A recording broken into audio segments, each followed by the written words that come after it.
A noite engolia a estrada de terra, com uma escuridão voraz, fustigada por uma chuva que parecia querer afogar o mundo. Cada gota gelada que atingia a pele de Estela era como um pequeno golpe, um lembrete cruel da tempestade que se formara não apenas no céu, mas dentro de sua alma. Em seus 24 anos, ela jamais imaginara que a liberdade teria um gosto tão amargo, misturado ao barro e às lágrimas, enquanto corria de um destino que se recusava a aceitar, um destino tecido pela ganância daqueles que deveriam protegê-la. Se o começo dessa história já tocou seu coração, deixe o seu gostei para eu saber. Aproveita, se inscreve aqui no Histórias que Prendem Você para não perder nenhum capítulo dessa trama. E deixe seu nome nos comentários. Quem sabe ele não aparece com uma saudação especial em uma futura história aqui do canal.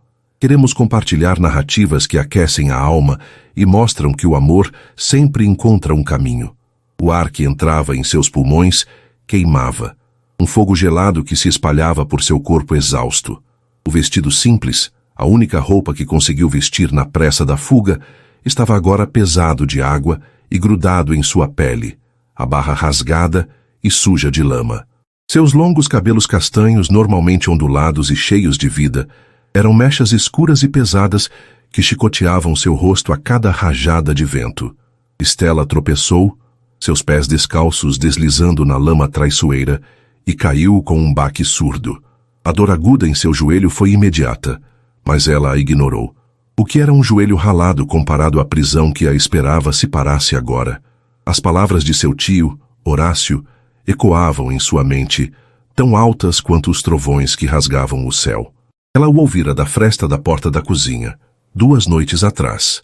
A voz dele, untuosa e cheia de uma falsa preocupação, selava seu futuro como se ela fosse um animal sendo negociado. É um excelente partido para ela, Adélia, dissera ele à sua esposa, tia de Estela. O senhor Valdemar é um homem de posses. Um pouco mais velho, é verdade, mas Estela é órfã, não pode se dar ao luxo de escolher. Ele perdoará a dívida que temos com ele e ainda nos dará uma boa quantia pela mão dela.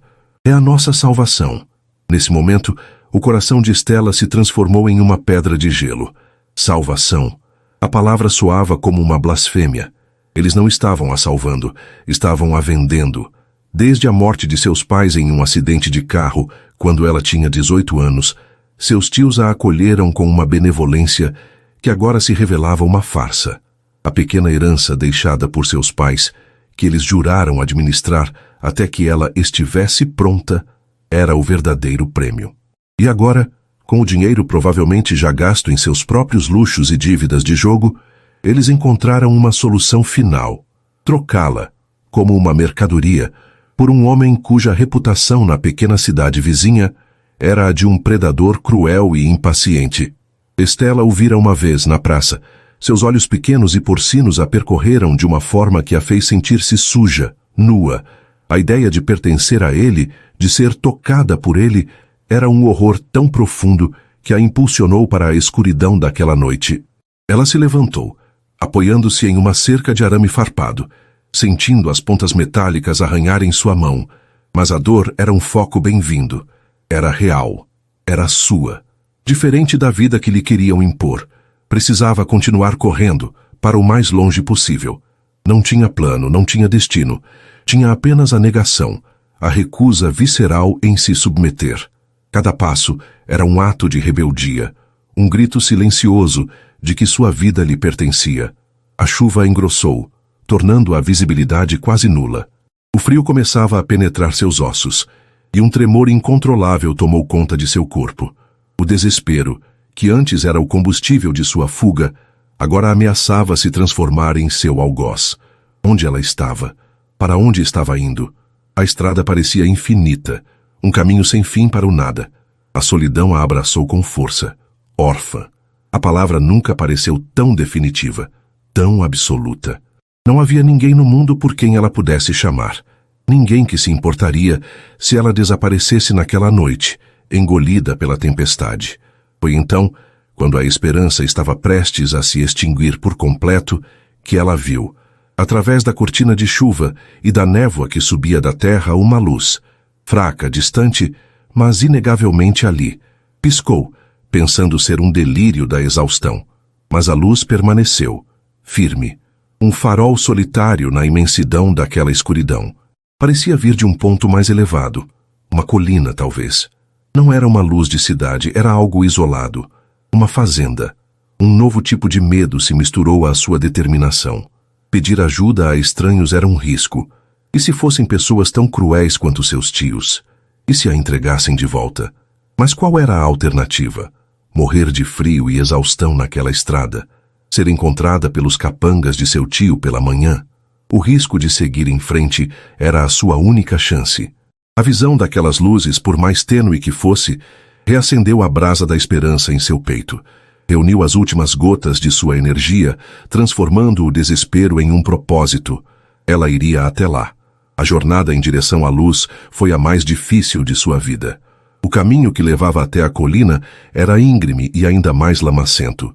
Ela escorregava a cada 2 passos, usando as mãos para se agarrar a tufos de grama molhada e rochas escorregadias. A respiração era um sopro irregular e doloroso. Ela não pensava mais, apenas se movia, com os olhos fixos na luz amarelada que se tornava gradualmente maior, mais nítida. Conforme se aproximava, os contornos de uma propriedade imensa começaram a se delinear contra o céu tempestuoso. Uma cerca alta, de madeira maciça, e além dela, o que parecia ser a silhueta de uma casa gigantesca, com várias janelas acesas. Era uma fortaleza. Finalmente, com o corpo coberto de lama e arranhões, tremendo violentamente, ela alcançou o portão. Era uma estrutura de ferro maciço, imponente e fechada. O nome da propriedade estava gravado em uma placa de metal, mas as letras dançavam diante de seus olhos cansados. Fazenda. Fazenda. Águas Claras. O nome soava como uma promessa, uma ironia cruel em meio àquela tempestade de lama. Stella agarrou as barras de ferro frias. Estavam geladas, quase queimando sua pele. Abriu a boca para gritar, mas apenas um som rouco e fraco escapou. Tentou de novo, usando a última centelha de sua vontade. Socorro! Ela gritou, a voz engolida pelo som da chuva. Por favor, ajuda! Ela gritou de novo, cada chamado mais fraco que o anterior. Suas pernas fraquejaram, a escuridão começando a tomar as bordas de sua visão. O mundo girava.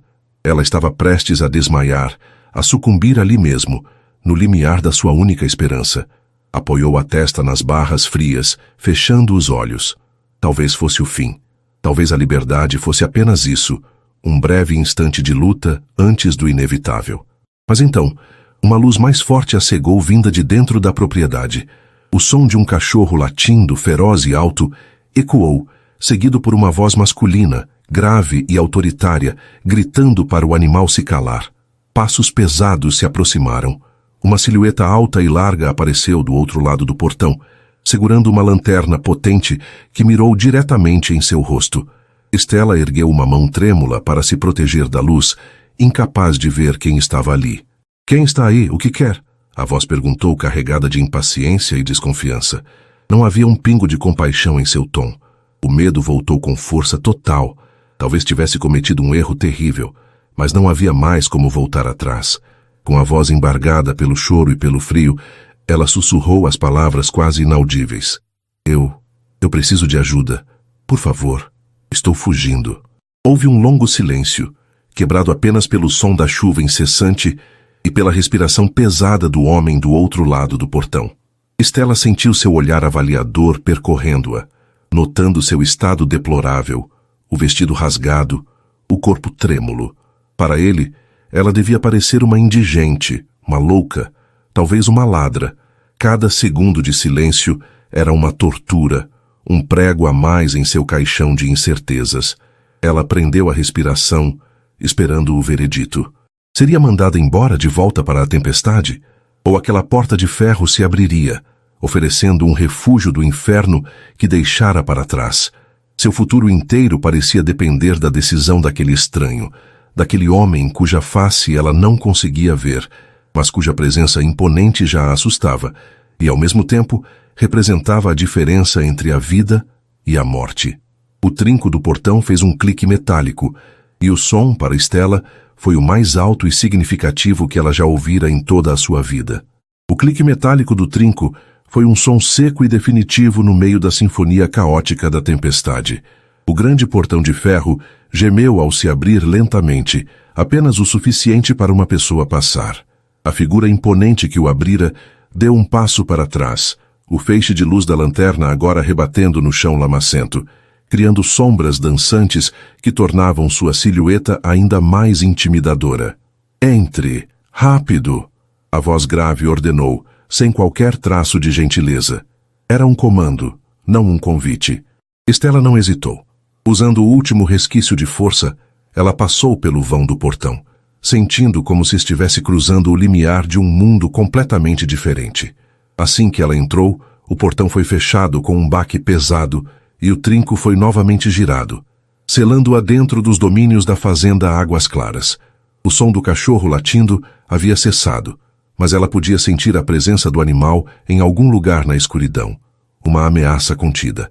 O homem à sua frente finalmente baixou a lanterna, e a luz ambiente vinda da casa permitiu que Estela visse seu rosto pela primeira vez.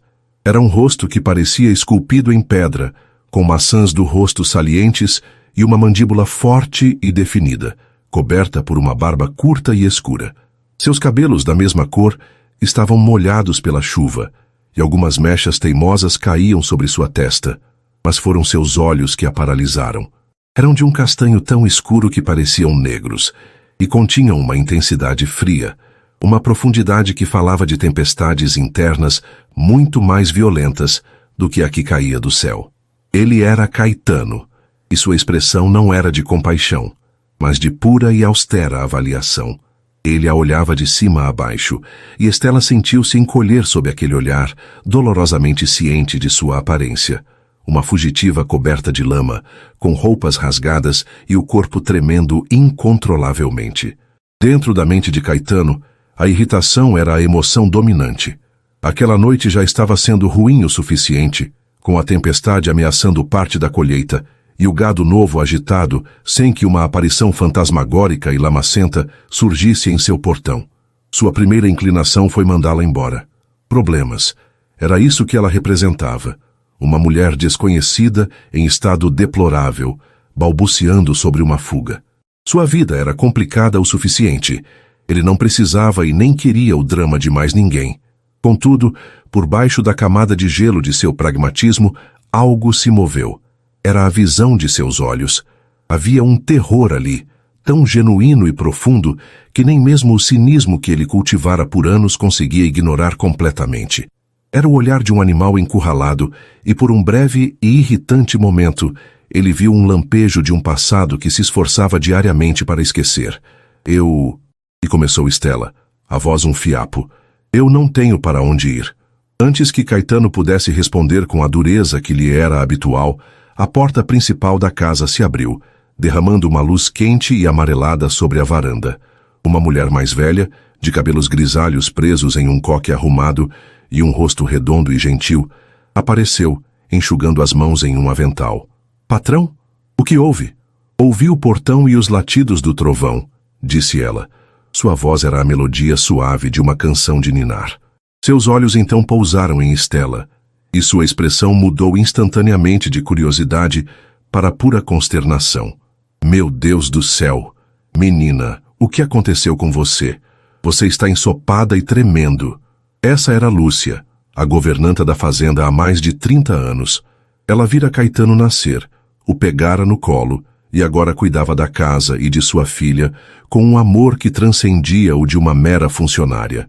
Ela era a única pessoa no mundo que não tinha medo da rispidez dele. Sem esperar pela permissão de Caetano, Lúcia desceu os degraus da varanda e se aproximou de Estela, envolvendo-a com um braço maternal. Venha, entre. Você vai pegar uma pneumonia desse jeito. Não fique aí parada na chuva. Estela deixou-se ser guiada, sentindo no toque daquela senhora a primeira onda de calor e gentileza em muito tempo. Caetano observou a cena com uma carranca, a mandíbula tensa. Ele não gostava que suas ordens implícitas fossem ignoradas, mas Lúcia era uma força da natureza à sua própria maneira. Ele a seguiu para dentro, fechando a porta maciça de madeira atrás de si e mergulhando o hall de entrada em um silêncio que só era quebrado pelo som da chuva contra as janelas e pelos dentes de Estela, que batiam sem parar. O interior da casa era ainda mais avassalador que o exterior. O chão era de um mármore frio e polido que refletia a luz de um lustre de cristal extravagante, pendurado em um teto altíssimo. Uma escadaria ampla e curva subia para o segundo andar, o corrimão de madeira escura brilhando como se tivesse sido encerado naquele exato instante. Havia quadros nas paredes, paisagens a óleo que pareciam valiosas e móveis antigos que eram claramente caros, mas o ambiente todo exalava uma aura de solidão. Era uma casa imensa, luxuosa, mas não parecia um lar. Parecia um museu, um mausoléu para uma vida que talvez um dia tivesse sido feliz. Sente-se aqui, disse Lúcia, guiando Estela para uma poltrona de veludo perto de uma lareira de pedra que, embora apagada, era o centro da vasta sala de estar. Vou buscar uma toalha e um chá bem quente para você. Lúcia se apressou para fora da sala, deixando Estela sozinha com o dono da fazenda. O silêncio que se instalou era pesado, carregado de perguntas não feitas. Caetano ficou de pé, de braços cruzados, a alguns metros de distância. Ele era ainda mais alto e mais imponente ali dentro. Ele a observava como um cientista observa um espécime desconhecido, com uma curiosidade fria e analítica. Fugindo de quem? Ele finalmente perguntou, a voz cortante como vidro quebrado. Estela estremeceu, abraçando o próprio corpo. Como poderia explicar? Como resumir a traição, a ganância, o medo? Do meu casamento, ela conseguiu dizer, a voz falhando. Um casamento arranjado. A sobrancelha de Caetano se arqueou levemente, um misto de surpresa e ceticismo. Casamentos arranjados? Em que século você pensa que está vivendo? As lágrimas brotaram nos olhos de Estela, uma mistura de humilhação e exaustão. Para a minha família, o tempo não parece ter passado. Ela sussurrou, a amargura evidente em sua voz. Meus tios, eles me venderiam para pagar dívidas. A palavra venderiam pairou no ar. Caetano sentiu novamente aquela pontada irritante de compaixão. Ele conhecia a ganância humana. Conhecia a crueldade que as pessoas eram capazes de infligir umas às outras em nome do dinheiro. Sua própria história era uma prova disso. Ele olhou para ela, para a sinceridade desesperada em seu rosto, e a armadura em torno de seu coração sofreu uma pequena, quase imperceptível rachadura. Lúcia voltou naquele momento, carregando uma bandeja com uma toalha grande e fofa, uma caneca de chá fumegante e um pequeno prato de biscoitos. Ela colocou tudo em uma mesinha ao lado de Estela. Aqui, querida. Se seque e beba isso. Vai ajudar a aquecer. Estela pegou a toalha com as mãos trêmulas e começou a secar os cabelos e o rosto. O calor da caneca de chá, quando ela a segurou, era a coisa mais reconfortante que sentira em horas. Ela bebeu um gole, o líquido quente descendo por sua garganta e espalhando um calor bem-vindo por seu corpo gelado. Lúcia olhou de Estela para Caetano, percebendo a tensão no ar.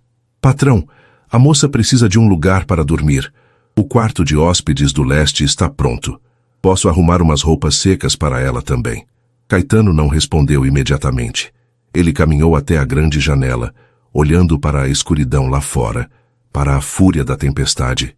Deixar uma estranha em sua casa ia contra todos os seus instintos, contra as regras que ele mesmo criara, para proteger sua paz, sua solidão. Mas olhar para ela tão frágil e quebrada, e depois olhar para a violência da noite, ele não era um monstro. Pelo menos não completamente. Uma noite, ele disse finalmente sem se virar. A voz era dura, final. Ela pode ficar por uma noite. Ao primeiro sinal de sol amanhã, eu quero que ela vá embora. Não me importo para onde. Só não a quero aqui. Não quero problemas na minha terra, Lúcia. Fui claro?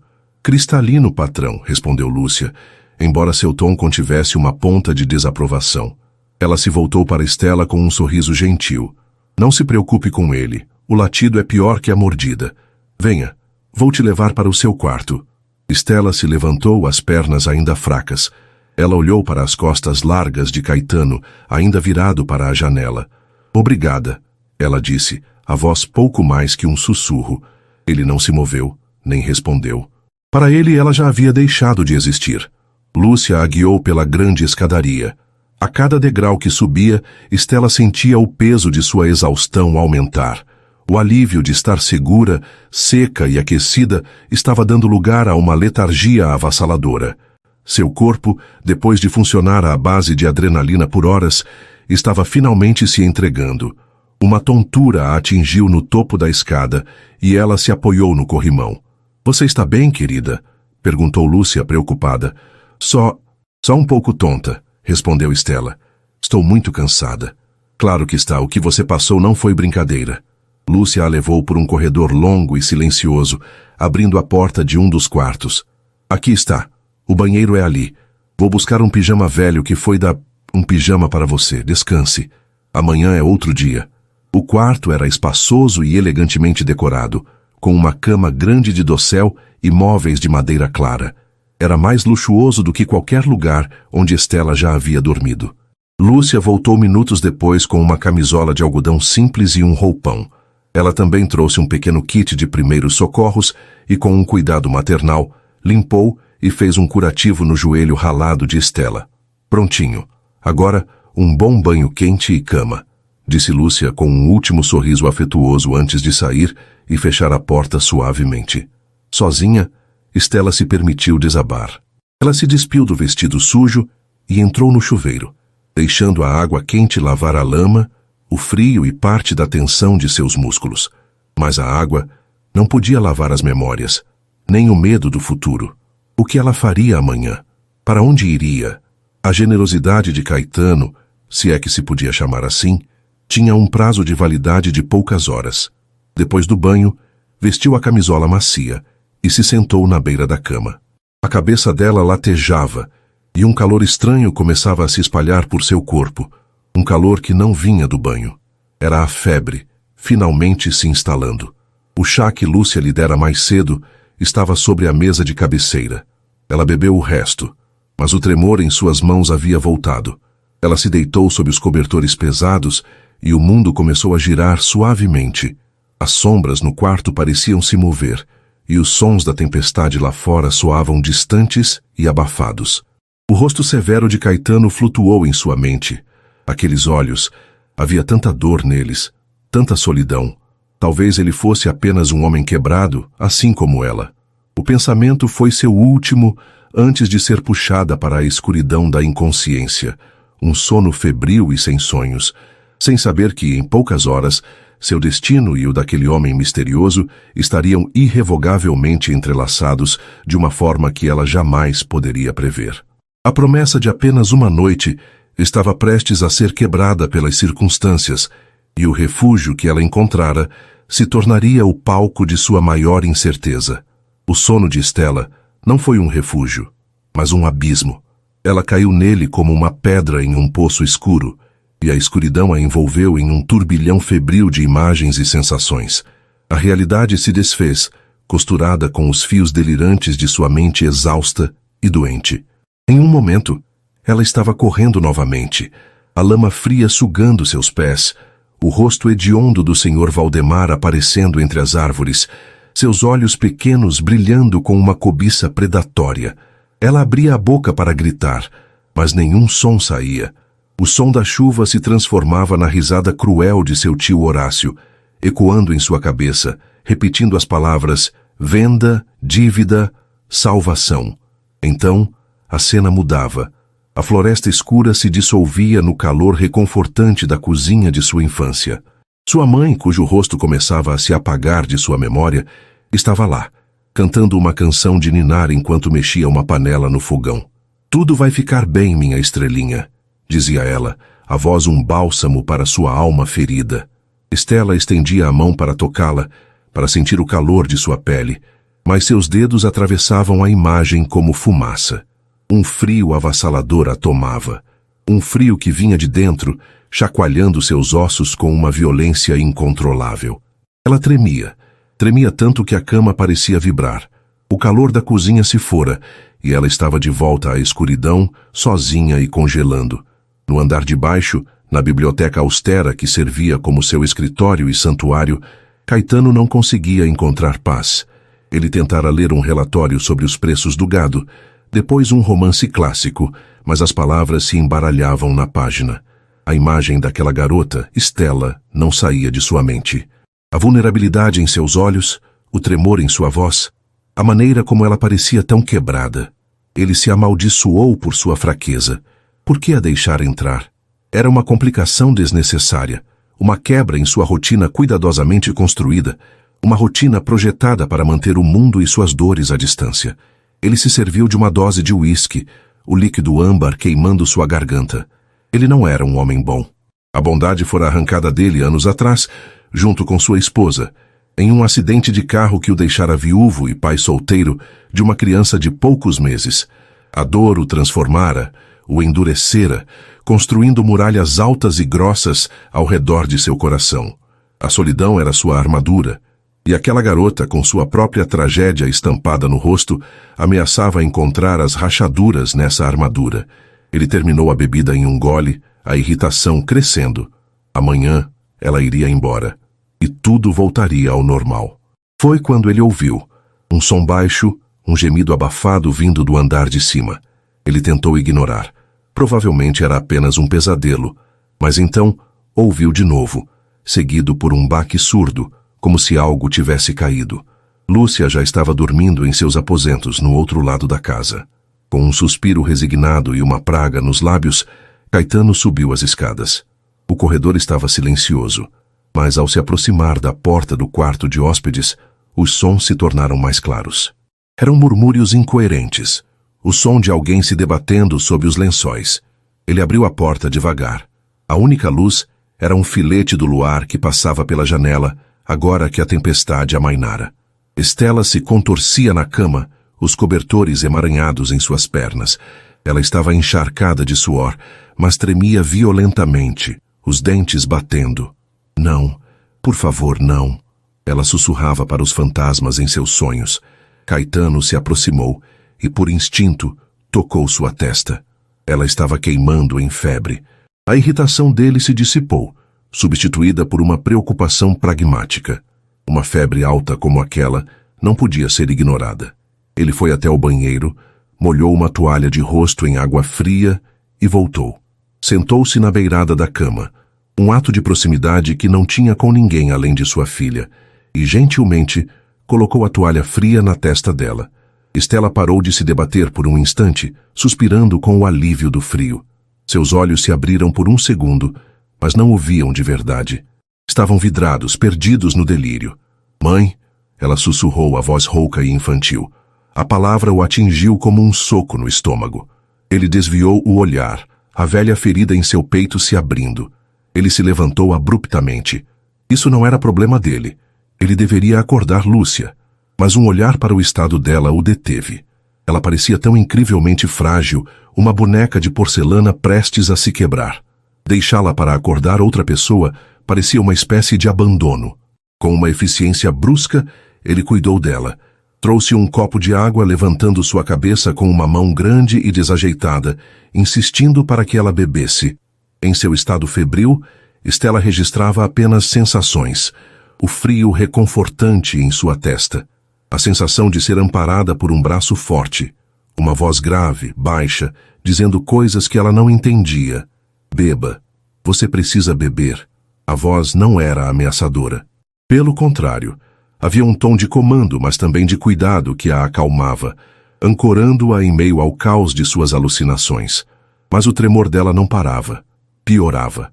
O quarto de hóspedes, localizado na ala leste da casa, era notoriamente frio. Caetano tomou uma decisão. Não foi uma decisão pensada, mas um impulso nascido da necessidade e de um instinto protetor que ele pensava ter morrido há muito tempo. Com um resmungo de quem faz algo contra a própria vontade, ele afastou os cobertores, envolveu-a no edredom como se fosse um casulo e a ergueu nos braços. Ela era surpreendentemente leve. Em seu delírio, sentindo o movimento e o calor de um corpo junto ao seu, Stella se aninhou contra o peito dele, um suspiro escapando de seus lábios. O gesto inocente e inconsciente causou uma corrente elétrica em Caetano. Era uma confiança que ele não merecia, uma intimidade que o assustava. Ele a carregou pelo corredor silencioso até seu próprio quarto, o santuário de sua solidão. Seu quarto era o mais quente da casa, com um sistema de aquecimento melhor e mais protegido do vento. Ele a deitou com cuidado em sua cama. A cama imensa, que por anos parecera tão vazia, agora abrigava aquela estranha frágil. Ele a cobriu, ajeitou os travesseiros e ficou observando-a por um momento. O suor colava mechas de seu cabelo castanho em seu rosto pálido. Mesmo doente e assustada, havia uma beleza delicada nela que o perturbava. Ele recuou como se tivesse se queimado e passou o resto da noite em uma grande poltrona de couro no canto do quarto, velando seu sono, um guardião relutante e sombrio. A manhã chegou com uma crueldade silenciosa. A tempestade havia passado, deixando para trás um mundo lavado e um céu de um azul límpido e brilhante. A luz do sol entrava pelas enormes janelas do quarto de Caetano, caindo diretamente sobre o rosto de Estela. Ela se mexeu, um gemido baixo escapando de seus lábios. A primeira sensação foi de um calor agradável. A febre havia cedido, deixando em seu lugar uma fraqueza profunda e uma dor de cabeça latejante. Ela abriu os olhos lentamente, piscando contra a claridade. O teto não era o mesmo. Era mais alto, com vigas de madeira escura expostas. Ela se virou de lado e seu coração deu um salto doloroso. Aquele não era o quarto de hóspedes. A mobília era escura, pesada, inconfundivelmente masculina. Havia um closet enorme, uma estante de livros que ia do chão ao teto, e na parede oposta, uma pintura a óleo de um cavalo negro, selvagem e poderoso. Um arrepio percorreu sua espinha, e não era de frio. Foi então que ela sentiu o cheiro, um perfume sutil, mas presente, nos travesseiros e nos lençóis, um aroma amadeirado, com notas de sândalo e algo mais, algo pessoal e masculino, o cheiro dele, o cheiro de Caetano. O pânico começou a borbulhar em seu estômago, uma náusea fria que subia por sua garganta. Ela olhou para si mesma. Estava vestindo a mesma camisola de algodão que Lúcia lhe dera. Não havia sinal de desordem, mas isso não significava nada. Ela se sentou na cama, o mundo girando. Sua mente correu, tentando desesperadamente encontrar uma memória, uma única imagem clara da noite anterior. Nada, apenas fragmentos, borrões sem sentido. A febre, o frio, a escuridão, e então, um toque. A lembrança de um braço forte a segurando. Uma voz grave e reconfortante. Seria possível? Teria sido ele? A dúvida era um veneno, espalhando-se por suas veias. O que realmente aconteceu naquela noite? As peças em sua cabeça se encaixavam da pior maneira possível. Ela, doente e delirante, vulnerável. Ele, o dono poderoso da casa. Teria ele vindo ao seu quarto? Teria ele a tocado? Teria ele a trazido para sua própria cama? E se ela, em sua confusão, tivesse correspondido? A vergonha a queimou. Uma humilhação tão profunda que a fez querer desaparecer. Teria ela trocado uma prisão por outra? Teria escapado de um predador apenas para cair na armadilha de outro, um muito mais sutil e complexo? O medo era paralisante. Ela olhou ao redor do quarto vasto e silencioso. Onde ele estava? Ela estava sozinha. Cuidadosamente ela saiu da cama, os pés tocando um tapete persa macio. Sentia-se uma intrusa, uma profanadora naquele espaço tão íntimo. Foi até a janela. A vista era de tirar o fôlego. Campos verdes que se estendiam até onde a vista alcançava, cavalos pastando pacificamente, um lago cintilando ao longe. Era um paraíso. Um paraíso que para ela agora parecia o cenário de seu pior pesadelo. Ela precisava sair dali. Precisava fugir novamente. Mas para onde? O pânico deu lugar a uma resignação gelada. Ela não tinha para onde ir. Estava presa. Presa pela sua falta de opções, pela sua doença e, acima de tudo, pela terrível incerteza que agora a consumia. A porta do quarto se abriu com um clique suave e seu coração parou. Caetano entrou segurando uma bandeja. Ele parou ao vê-la de pé junto à janela e, por um instante, uma emoção que ela não conseguiu decifrar passou por seus olhos escuros. Você acordou, ele disse a voz neutra, mas Estela podia ouvir 1000 acusações nela. Sua febre baixou. Lúcia preparou um café da manhã.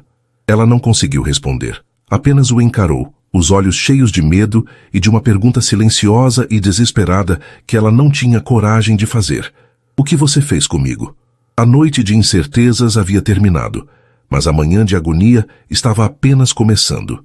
O silêncio no quarto era tão denso que Estela podia ouvi-lo, um zumbido grave que se misturava à pulsação acelerada em seus ouvidos. Caetano permaneceu parado perto da porta, a bandeja com o café da manhã em suas mãos. Seu rosto, uma máscara impenetrável. A pergunta que gritava na mente de Estela estava estampada em seus olhos, um misto de terror e acusação. Ele viu a pergunta ali e uma sombra de irritação cruzou seu rosto, tão rápida que poderia ter sido uma ilusão. Ele caminhou até uma pequena mesa perto da janela e depositou a bandeja com um cuidado que contrastava com a dureza de sua expressão. Você teve uma febre de quase 40 graus, ele disse, a voz baixa e factual, evitando o olhar dela. Estava delirando. O quarto de hóspedes estava frio. Eu te trouxe para cá porque é mais quente e eu podia ficar de olho em você. A explicação era lógica, quase clínica. Ele falava como se estivesse descrevendo o manejo de um animal doente, não uma noite passada, com uma mulher em sua cama. Não havia uma única palavra de conforto, nenhum "não se preocupe, não aconteceu nada", para acalmar a tempestade de pânico dela. A omissão era ensurdecedora. Para Caetano, em sua inaptidão emocional, a lógica dos fatos deveria ser suficiente. Admitir que precisava tranquilizá-la sobre a honra dele seria, em si, uma admissão de uma intimidade que ele não podia suportar. Ele se sentia irritado por ela sequer cogitar tal coisa, e mais irritado ainda consigo mesmo por se importar com o que ela pensava. Para Estela, a explicação pragmática só aprofundou o abismo de incerteza. Ele a trouxera. Ele a observara. Ele a vira em seu estado mais vulnerável. A ausência de uma negação clara era para sua mente assustada uma forma de confirmação. A vergonha a inundou, quente e sufocante. Ela começou, a voz trêmula. Eu quero ir embora. Você mal consegue ficar de pé, ele retrucou, finalmente olhando para ela. Havia uma impaciência fria em seu olhar. Você não vai a lugar nenhum nesse estado. Não quero você desmaiando em minhas terras e me causando mais problemas. Lúcia vai cuidar de você. Quando estiver forte o suficiente para seguir seu caminho, a porta estará aberta. Ele se virou e saiu do quarto sem dizer mais nada, fechando a porta atrás de si e deixando Estela com o cheiro de café fresco e o gosto amargo do medo. Ele não estava a mantendo ali por preocupação, ela pensou. Estava a contendo por conveniência. Ela era um problema a ser gerenciado até que pudesse ser descartado. Estava presa. Nos dias que se seguiram, a fazenda se tornou sua gaiola dourada. Lúcia a transferiu de volta para o quarto de hóspedes e cuidou dela com uma devoção incansável. Trazia suas refeições, chás de ervas para a febre que ia e vinha, e conversava com ela em seu tom suave e maternal. Estela sentia uma gratidão imensa pela senhora, mas não conseguia se abrir sobre a verdadeira fonte de sua angústia. Como poderia confessar a Lúcia, que tanto estimava o patrão, a suspeita terrível que nutria sobre ele? A vergonha a silenciava. Ela passava a maior parte do tempo na cama, recuperando as forças. Quando se sentia um pouco melhor, sentava-se na poltrona perto da janela, que tinha vista para um jardim interno bem cuidado, e mais além, para os estábulos. Dali, ela observava a vida da fazenda se desenrolar, e observava Caetano. Ela o via como uma figura distante, sempre em movimento, sempre no controle. Via a maneira como seus funcionários, homens rudes e fortes, se endireitavam quando ele se aproximava, respondendo a ele com um respeito que beirava o temor. Ele era o rei indiscutível daquele vasto domínio, e sua palavra era lei. Às vezes, ela o via sozinho, parado perto da cerca do pasto, olhando para o horizonte. Nesses momentos, a armadura de rei parecia vacilar. Ela via a solidão em sua postura, um cansaço profundo nos ombros largos. Quem era aquele homem? Um tirano frio e calculista que se aproveitara dela em um momento de fraqueza? Ou um homem ferido, escondendo seu coração partido do mundo? A mente dela oscilava entre as duas versões, incapaz de se decidir. Caetano, por sua vez, estava dolorosamente ciente da presença dela. Ele a sentia como um membro fantasma, uma presença constante na periferia de sua vida. Ele se pegava pensando nela em momentos inoportunos, lembrando-se da sensação de seu corpo leve em seus braços, do sussurro de mãe que o assombrara. Ele se repreendia por isso. Ela era um problema temporário. Em breve ela iria embora, e sua paz, sua solidão controlada, seria restaurada. Era o que ele dizia a si mesmo. Mas, pela primeira vez em anos, a ideia de sua solidão não parecia pacífica, mas simplesmente vazia. No quarto dia, quando a febre de Stella finalmente cedeu por completo, Lúcia entrou no quarto com um sorriso mais largo que o habitual. "Tenho uma visita para você", disse ela, e atrás de suas saias uma pequena figura se escondeu, espiando com um par de olhos grandes e escuros, idênticos aos do pai. Era uma menina de uns 2 anos, com cabelos escuros e cacheados presos em 2 Marias chiquinhas e um vestido rosa rodado. Ela segurava um ursinho de pelúcia surrado e chupava o dedo, observando Stella com uma curiosidade solene. "Esta é a minha Serena", disse Lúcia, a voz cheia de um amor que era claramente de avó. O tesouro desta casa. O coração de Stella, que estivera tão pesado e frio, pareceu se aquecer instantaneamente. Ela se ajoelhou no chão para ficar na altura da menina. "Olá, Serena", disse ela, a voz suave. "Eu sou a Stella, esse seu urso é muito bonito." Serena tirou o dedo da boca e deu um passo à frente, tímida. "É o Theo", ela disse, a vozinha um sussurro. "O Theo é um nome lindo." Aquele simples ato de se ajoelhar, de falar com a criança com gentileza, pareceu quebrar o gelo. Serena deu mais um passo e estendeu o urso para Stella. "Theo Dodói", ela anunciou seriamente. Stella pegou o urso com cuidado. "Oh não, onde está o Dodói dele?" Serena apontou para a orelha do urso. Stella fingiu examinar o local com grande concentração. Parece um caso muito sério. Acho que ele precisa de um beijo para sarar." E ela deu um beijo suave na orelha do urso, fazendo um barulhinho de smack. Serena soltou uma gargalhada deliciosa, um som de sinos que encheu o quarto silencioso. Naquele momento, Caetano entrou no corredor, voltando do campo. Ele ouviu a risada de sua filha, um som que era a música de sua vida vindo do quarto de hóspedes. Ele parou na porta, sem ser visto, e observou a cena. Viu Stella no chão, o rosto iluminado por um sorriso genuíno, o primeiro que ele via nela. Viu a maneira como ela interagia com Serena, com uma ternura e paciência que eram completamente naturais. Viu sua filha, que geralmente era tímida com estranhos, rindo e tagarelando com aquela mulher como se a conhecesse desde sempre.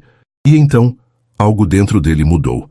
A imagem da mulher suspeita do problema a ser gerenciado começou a se dissolver, substituída pela imagem da mulher que fazia sua filha rir. Ele pigarreou, entrando no quarto. Imediatamente, o sorriso de Stella vacilou e ela se levantou, a tensão voltando ao seu corpo. Serena, no entanto, correu para o pai. "Papai, Theo tava dodói, mas a tela salou." Caetano a pegou no colo e a transformação foi impressionante. O rosto duro e severo se desmanchou em um sorriso de pura adoração. A frieza em seus olhos derreteu, dando lugar a um calor e um amor que eram de tirar o fôlego. "Ela sarou o Theo, é mesmo, meu amor?" ele disse, a voz grave agora um murmúrio aveludado. "Isso foi muito legal da parte dela, não foi?" Ele olhou para Stella por cima da cabeça de Serena, e pela primeira vez ela não viu o rei da fazenda ou o homem misterioso de sua cama. Ela viu um pai amoroso e dedicado. E a imagem do predador que sua mente assustada criara simplesmente não se encaixava com o homem que segurava sua filha como se ela fosse o universo inteiro. Aquele momento foi a primeira rachadura na parede de gelo entre eles. A convivência forçada começou a mudar de natureza. Serena se tornou a ponte. A menina se afeiçoou a Stella e estava sempre procurando por ela, arrastando-a para o jardim para mostrar uma flor ou para sua sala de brinquedos para ler um livro de figuras. Caetano, que nunca deixava a filha longe de sua vista por muito tempo, acabava inevitavelmente no mesmo espaço que Stella. As conversas eram curtas e hesitantes no início, quase sempre sobre Serena. "Ela adora quando você penteia o cabelo dela", ele comentou um dia observando Stella fazer uma trança nos cabelos de Serena. "Ela me lembra..." Stella começou, mas parou. "Lembra quem?" ele perguntou, a curiosidade genuína em seu tom. Ninguém, ela disse recuando. Só, é fácil gostar dela. Aos poucos, ela começou a ver mais do homem por trás da máscara. Viu a paciência infinita que ele tinha para responder às perguntas incessantes da filha. Viu-o construir um castelo de blocos no chão da sala, completamente absorto na brincadeira, e ele a observava também. Via a gentileza em cada gesto dela com Serena, a luz que voltava aos seus olhos quando sorria para a menina. Via a solidão nela, uma solidão que espelhava a sua, e sentia um desejo crescente e perigoso de alcançá-la. Uma tarde, estavam os três no jardim. Serena tentava pegar borboletas, correndo e rindo pela grama.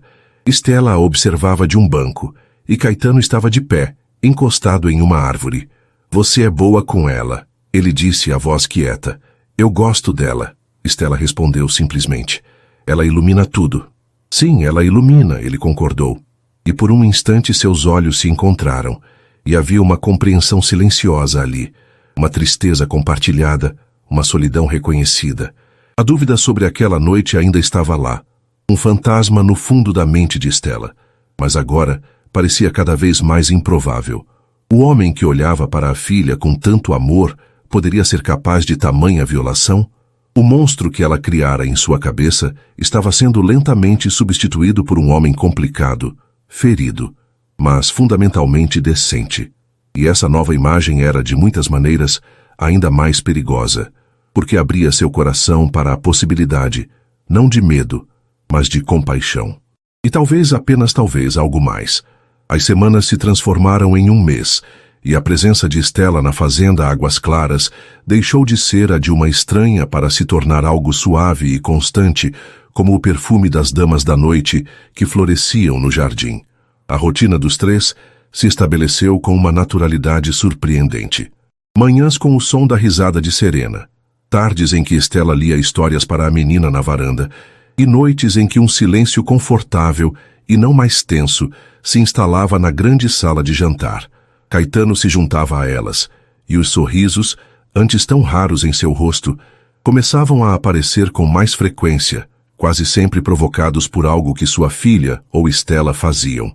A dúvida sobre aquela noite, no entanto, permanecia no coração de Estela. Havia se tornado um fantasma mais silencioso, mais brando, mas ainda assim presente. Era uma pequena farpa de vidro encravada em sua alma. Ela agora via a bondade em Caetano. Via sua dedicação como pai e sua integridade como homem. A versão dele como um predador parecia cada vez mais absurda. Uma criação de seu pânico febril.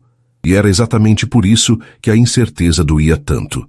Porque ela estava começando a se apaixonar pelo homem que ele era, e não podia se entregar a esse sentimento enquanto o espectro daquela noite pairasse sobre eles. O ponto de virada aconteceu em uma tarde quente de domingo. Caetano estava ensinando Serena a cavalgar em um pônei manso chamado Faísca. Ele andava ao lado do animal, segurando a filha com uma mão firme e gentil, o rosto concentrado e, ao mesmo tempo, transbordando de um amor sereno. Estela os observava de longe, sentada na grama. Em um momento, Serena se desequilibrou um pouco e soltou um gritinho assustado. Antes que Estela pudesse sequer se levantar, Caetano a amparou com uma velocidade e segurança impressionantes, acalmando-a com palavras suaves e um beijo na testa. Ao ver aquela cena, aquela demonstração de proteção instintiva e amor incondicional, a decisão se solidificou no peito de Estela. Ela amava aquele homem. Amava a maneira como ele cuidava de sua filha. Amava a rara visão de seu sorriso. Amava até mesmo a sua casca dura que escondia um coração que, ela agora sabia, era capaz de grande ternura. E por amá-lo, ela precisava da verdade. Precisava aniquilar o fantasma de uma vez por todas para que pudessem ter uma chance, por menor que fosse, de um futuro real. Naquela noite, depois que Serena adormeceu e Lúcia se retirou, os dois ficaram sozinhos na sala de estar. A lareira estava acesa, lançando sombras dançantes nas paredes. O silêncio era acolhedor, mas para Estela era o momento da verdade. Ela respirou fundo, o coração martelando contra as costelas. Caetano, ela começou, a voz mais firme do que esperava. Ele, que estava olhando para as chamas, virou o rosto para ela, a expressão neutra. Eu preciso te perguntar uma coisa, e eu preciso que você me diga a verdade, por mais difícil que seja. A intensidade no tom dela o deixou em alerta. Ele se endireitou na poltrona, dando-lhe toda a sua atenção. Pergunte. Aquela primeira noite, a noite em que eu cheguei, ela disse, as palavras saindo com dificuldade. Eu acordei na sua cama, e eu não me lembro de nada. Eu tenho vivido com essa dúvida desde então. Seus olhos se encheram de lágrimas, mas ela não as deixou cair. Eu preciso saber o que aconteceu. Por favor, eu não posso mais viver com essa incerteza. Ela está me matando por dentro. A vulnerabilidade crua em sua voz, o apelo desesperado em seus olhos, finalmente demoliram as últimas muralhas de Caetano. Ele viu que não era uma acusação, mas um pedido de ajuda, um pedido para que ele a libertasse da prisão de sua própria mente. Ele se levantou e caminhou até ela, ajoelhando-se em sua frente, um gesto de humildade que a chocou. Ele pegou as mãos dela entre as suas. Estavam frias. Olhe para mim, Estela, ele disse, a voz grave, mas desprovida de toda a sua dureza habitual. Era a voz que ele usava com Serena. Eu vou te contar tudo, e eu juro pela vida da minha filha que é a mais pura verdade. Ele esperou até que os olhos dela encontrassem os seus. Eu te encontrei no quarto de hóspedes queimando em febre. Você estava delirando, chamando pela sua mãe. Uma sombra de dor passou pelo rosto dele ao dizer isso. Eu tentei cuidar de você lá, mas você não parava de tremer de frio. Eu fiquei com medo, Estela. Fiquei com medo que acontecesse algo grave com você. Sozinha naquele quarto. Ele apertou as mãos dela. Eu não sabia o que fazer. Então eu fiz a única coisa que me pareceu lógica. Eu te levei para o meu quarto, porque é o mais quente da casa. Eu te deitei na minha cama, te cobri e passei a noite inteira sentado naquela poltrona ali no canto, trocando a toalha fria da sua testa e esperando a febre baixar. Ele fez uma pausa, o olhar intenso. Eu nunca te toquei de forma desrespeitosa. Eu não dormi naquela cama. Eu não saí do seu lado porque, em seu delírio, você parecia uma menina perdida. E algo dentro de mim, algo que eu pensei que estava morto, não me permitiu te deixar sozinha. Ele suspirou, um som pesado, carregado de anos de solidão. Eu não te expliquei direito na manhã seguinte porque eu sou um idiota, Estela. Eu não sei lidar com essas coisas. Eu não sei ser gentil. A sua vulnerabilidade me assustou. E os sentimentos protetores que você despertou em mim me assustaram ainda mais. Foi mais fácil ser o bruto de sempre. As lágrimas que Estela segurava agora corriam livremente por seu rosto. Mas não eram lágrimas de medo ou de vergonha. Eram lágrimas de um alívio tão profundo, tão avassalador, que parecia estar lavando sua alma. A verdade era simples, era pura, e era muito mais comovente do que ela poderia ter imaginado. Ele não era um predador. Ele era um protetor desajeitado e ferido, mas um protetor mesmo assim. Eu acredito em você, ela sussurrou, a voz embargada. Ver as lágrimas de alívio dela foi a gota d'água para o coração represado de Caetano. Aquele sentimento que ele vinha combatendo, que ele vinha negando, transbordou. Estela, ele disse, a voz rouca de emoção. Desde que minha esposa morreu, esta casa tem sido um túmulo, um lugar de trabalho, de dever, de memórias dolorosas. Eu estava apenas existindo, sobrevivendo por Serena. Mas então você chegou. Naquela noite, naquela tempestade, você trouxe a vida de volta para cá. Você, com sua força, sua gentileza, a maneira como você olha para a minha filha. Você me fez sentir coisas que eu jurei nunca mais sentir. Ele levou uma mão ao rosto dela, enxugando uma lágrima com o polegar. O toque era reverente. Eu estou apaixonado por você, Estela. Eu não sei como ou quando aconteceu, mas é a verdade. O coração de Estela parou e depois disparou.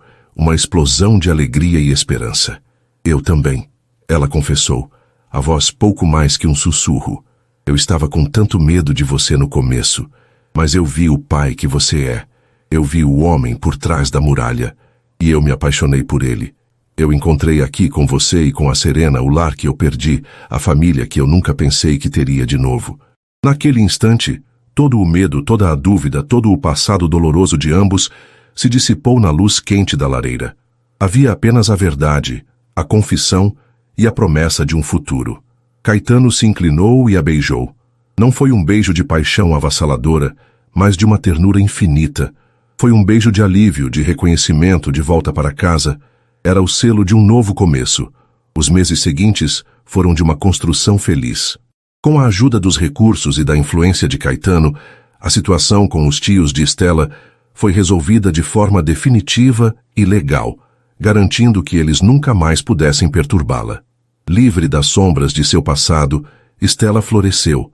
Ela encheu a casa de antes tão silenciosa e austera, com risadas, flores frescas nos vasos e o cheiro de bolo assando no forno. Ela se tornou a alma da casa, o coração que pulsava e aquecia a todos. Eles se casaram um ano depois, em uma cerimônia íntima e linda no jardim da fazenda, sob o mesmo céu que um dia assistira à fuga desesperada dela. Serena, a florista mais adorável que se possa imaginar, jogava pétalas de rosa no caminho, rindo feliz. Lúcia chorava de alegria, vendo o seu menino finalmente encontrar a felicidade que ela tanto rezara para que ele tivesse. 2 anos depois daquele casamento, em uma tarde ensolarada, a cena na fazenda Águas Claras era a imagem da paz. Caetano observava, encostado em uma árvore perto do lago, sua família. Serena, agora uma menina falante de quase 5 anos, corria atrás de borboletas, seus cabelos escuros voando. E Estela estava sentada em uma toalha de piquenique, um sorriso sereno no rosto, embalando um pequeno embrulho em seus braços. Era Lia, a nova filha do casal, de apenas 3 meses, um bebê tranquilo, com os olhos claros de Estela. Caetano se aproximou e se sentou ao lado dela, passando o braço por seus ombros. Ele olhou para Estela, depois para Serena, depois para a pequena Lia dormindo em seus braços. Seu coração se encheu de uma gratidão tão imensa que quase doía. Ele se lembrou da noite da tempestade, da raiva que sentira ao ser interrompido, do desejo de se livrar daquele problema, e sorriu. A vida era irônica. A tempestade que ele amaldiçoara não havia trazido um problema. Havia trazido o seu milagre.